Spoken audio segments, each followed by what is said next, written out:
Everyone, आज़ाद high school की online classes में आपका स्वागत है। आज मैं आपको 5वीं कक्षा का पाठ 2 पढ़ाऊंगी। ये एक कहानी है और इस कहानी का नाम ईदगाह है। ये कहानी मुंशी प्रेमचंद द्वारा लिखी गई। इस कहानी में एक मासूम बालक की संवेदनशीलता को दर्शाया गया है। ये कहानी स्नेह, त्याग और संतोष की अनूठी मिसाल है। कहानी का नायक एक गरीब मासूम बालक है जिसके मन में अपनी बूढ़ी दादी के प्रति आदर और चिंता का ऐसा भाव है कि उसे अपनी खुशियाँ अपनी दादी की परेशानियों के सामने छोटी प्रतीत होती हैं तथा वे एक बच्चे के स्वाभाविक बाल सुलभ व्यवहार के विपरीत एक परिपक्व एवं जिम्मेदार आदमी की तरह एक आचरण करते हुए हमें सोचने के लिए मजबूर कर देता है। रमज़ान के पूरे 30 रोज़ों के बाद ईद आई। रमज़ान होता है एक ऐसा महीना जिसमें मुस्लिम पूरे 30 रोज़े रखते हैं। उन 30 रोज़ों के बाद ईद आती है। कितना मनोहर, कितना सुहावना प्रभात है। मनोहर होता है सुंदर। वृक्षों पर कुछ अजीब हरियाली है, खेतों में कुछ अजीब रौनक है, आसमान पर कुछ अजीब लालिमा है। आज का सूर्य देखो, कितना प्यारा, कितना शीतल, मानो संसार को ईद की बधाई दे रहा है। गांव में कितनी हलचल है, ईद जाने की तैयारियां हो रही हैं। लड़के सबसे ज़्यादा प्रसन्न हैं, बार बार जेब से अपना खजाना निकालकर गिनते हैं और खुश होकर फिर रख देते हैं। महमूद गिनता है, 1, 2, 10, 12। उसके पास 12 पैसे हैं। मोहसिन के पास 1, 2, 8, 9, 15 पैसे हैं। इन्हीं अनगिनत पैसों से अनगिनत चीज़ें खरीदेंगे, खिलौने खिलाएंगे, मिठाइयाँ, बिगुल, गेंद और ना जाने क्या क्या। और सबसे ज़्यादा प्रसन्न है हामिद। हामिद अपनी बूढ़ी दादी अमीना की गोद में सोता है। हामिद के पाँव में जूते नहीं हैं, सिर पर एक पुरानी दुरानी टोपी है जिसका गोटा काला पड़ गया है। फिर भी वह प्रसन्न है। अब भागिन अमीना अपनी कोठरी में बैठी रो रही है। आज ईद का दिन है और उसके घर में अन्न का एक दाना तक नहीं। आज उसका बेटा आबिद होता तो क्या इसी तरह ईद आती और चली जाती। उसके अंदर प्रकाश है, बाहर आशा की किरण है। हामिद भीतर जाकर दादी से कहता है, तुम डरना नहीं अम्मा, मैं सबसे पहले आऊँगा, बिल्कुल ना डरना। अमीना का दिल कचोड़ रहा है। गांव के बच्चे अपने अपने पिताजी के साथ जा रहे हैं। हामिद का अमीना के सिवा और कौन है। उसे कैसे अकेले मेले में जाने दे। उस भीड़ भाड़ में बच्चा कहीं खो ना जाए। 3 कोस चलेगा कैसे, पैरों में छाले पड़ जाएंगे। जूते भी तो नहीं है। वे थोड़ी थोड़ी दूर पर उसे गोद ले लेती, लेकिन यहाँ सवैया कौन पकाएगा। पैसे होते तो लौटते लौटते सब सामग्री जमा करके झटपट बना लेती। सामग्री होती है सामान। यहाँ तो घंटों चीज़ें जमा करने में लगेंगे। गांव से मेला देखने और बच्चों के साथ हामिद भी जा रहा था। शहर आ गया।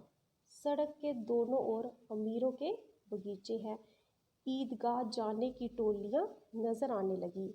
ईदगाह होता है मस्जिद। एक से एक भड़कीले वस्त्र पहने हुए सहसा ईदगाह नजर आई। ऊपर इमली के घने वृक्षों की छाया है।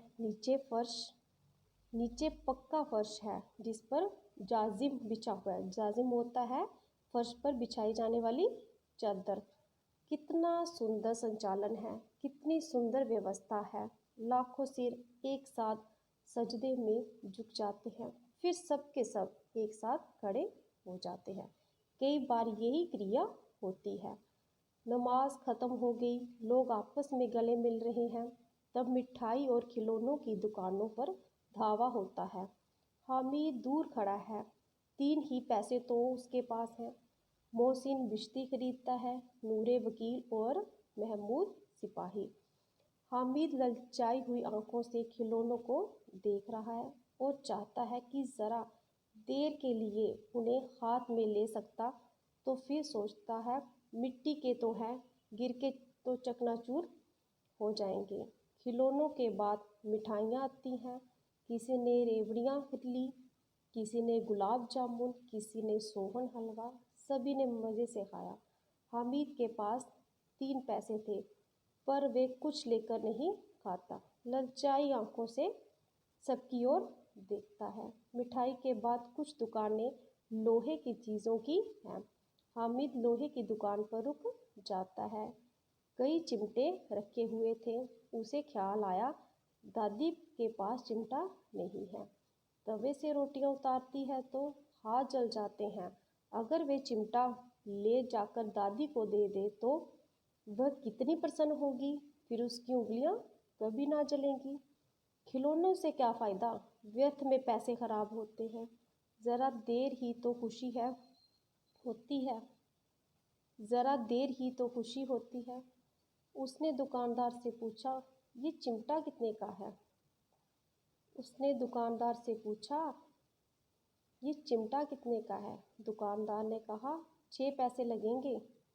ये सुनकर हामिद का दिल बैठ गया। हामिद ने कलेजा मजबूत करके कहा, 3 पैसे लोगे? दुकानदार ने पहले मना किया, फिर बुलाकर चिमटा दे दिया।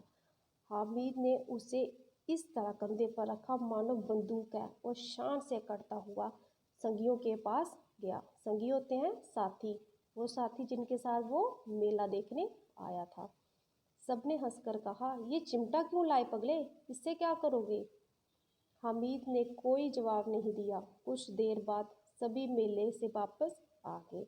घर आने पर अमीना उसकी आवाज़ सुनते ही दौड़ी और उसे गोद में उठाकर प्यार करने लगी।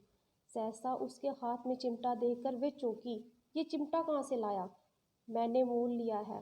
कितने पैसे में? 3 पैसे दिए। अमीना ने छाती पीट ली। ये कैसा बेसमझ लड़का है कि दोपहर हुआ, कुछ खाया ना पिया, लाया क्या? ये चिमटा। सारे मेले में तुझे और कोई चीज़ ना मिली जो ये लोहे का चिमटा उठा लाया? हामिद ने कहा, तुम्हारी उंगलियां तवे से जल जाती थी, इसलिए मैंने इसे ले लिया। दादी का क्रोध तुरंत स्नेह में बदल गया। ये मूक स्नेह था, खून, ठोस रस और स्वाद से भरा हुआ। बच्चे में कितना त्याग, कितना सद्भाव और कितना विवेक है। के खिलौनों दूसरों के खिलौनों दूसरों के खिलौने लेते और मिठाइयाँ खाते देखकर इसका मन कितना ललचाया होगा। वहाँ भी इसे अपनी बूढ़ी दादी की याद बनी रही। अमीना का मन गदगद हो गया। फिर रोने लगी। दामन होता है आंचल, दामन फैलाकर हामिद को दुआएं दे जाती थी और आंखों में आंसू की बड़ी बड़ी बूंदें गिराती जाती थी यानी कि वो रोने लगी। अब हम पढ़ेंगे बहुविकल्पीय प्रश्न। ये देखो, गांव में सब कहाँ जाने की तैयारियां कर रहे थे?